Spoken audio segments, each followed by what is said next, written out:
Hey, how's it going everybody? It's Tanner here and welcome back to a new Ninjago video here on the channel. In today's video, we are going to be discussing how great Ninjago's value actually is and why I believe it's one of the most, valuable LEGO themes on the market right now in terms of how much you are getting and how much value you're getting in every set that you purchase. So naturally, this all stems from the notion of the LEGO price to part ratio, which essentially is the idea that on average, every LEGO piece should be around 10 cents worth of value. So using that logic, if something is, for example, 100 pieces, that would roughly equal a $10 value. So something like that is what we're going to be working with here today when looking at some examples of really good Ninjago values that a lot of people might not know exist out there. So if we're looking at something, say for example, the Ninjago Legacy Jungle Raider set number 71700, this by default is a $10 set. Obviously its piece count should be around 100 pieces, right? Well, this set actually is 127 pieces, which in my opinion is a really good value. If LEGO honestly really wanted to, they could jump the price up to around $13 even, as that would make a little bit more sense.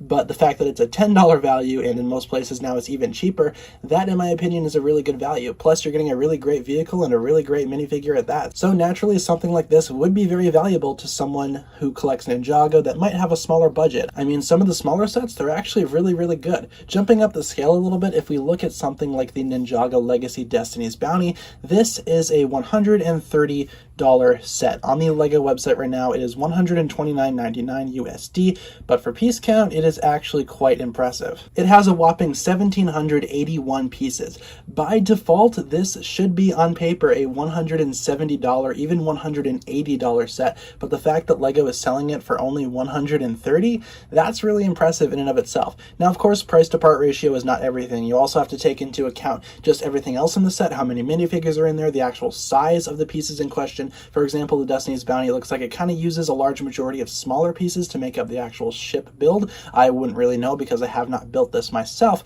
but that would make a lot of sense. If smaller pieces are used, and there are a lot of them, that will not increase the price point by all that much. If the set uses a lot larger pieces, then that's when the value can get a little tricky and, in my opinion, a little bit less impressive. So now that we've kind of got that explained, Ninjago itself is actually a really good theme for this type of value. Now, exactly what I've showed you are two recent examples of Ninjago's, value being that much greater as opposed to other LEGO themes. For example, something like LEGO Star Wars doesn't really have all that much value. For example, if you're looking at this set right here, this is, of course, LEGO Star Wars set number 75257, the Millennium Falcon. Something like this is going to be $160 on the actual LEGO website. In terms of piece count, it's only clocking in at around 1,350 pieces. For Ninjago, that type of piece count would obviously be something a lot cheaper. I would reckon that Ninjago would honestly probably price this, if this was a Ninjago set, it would be priced at around $100 even, is what I would pretty much predict from this. So what's the difference here? Why can't a LEGO theme like Star Wars do something like Ninjago can? Well, that's honestly just because of licensing. Due to Ninjago being an original IP for the LEGO group, they have an excuse to go ahead and actually make deals like this because it's not something that they need to, withhold a license for. With something like Star Wars, it's going to be a little more expensive because obviously Star Wars is a big media franchise, and as such, it's kind of a little bit more difficult to, create the sets and kind of manufacture them and put them out there. So the price point is raised a little bit. At least that's what I've been told. Now, obviously, I'm not a full-on professional when it comes to this, but I'm just saying that the moral of this video is to explain that Ninjago sets actually have really good value, and in fact, they are some of the best value on the market when you compare them to other LEGO themes. Obviously, original IP LEGO themes are going to be having a little bit more value as opposed to something that's licensed. It doesn't automatically go down to Star Wars. You can see this happening in the Marvel superheroes theme. Other stuff that's licensed from other companies and studios by LEGO, naturally that kind of stuff is going to be a little bit more expensive. But Ninjago has some great value, and that's part of the reason why I still really love Ninjago as a theme and why I wish I would collect more of the sets. A lot of the builds really don't impress me for Ninjago anymore, but when they do, I know that I can get it at a very reasonable price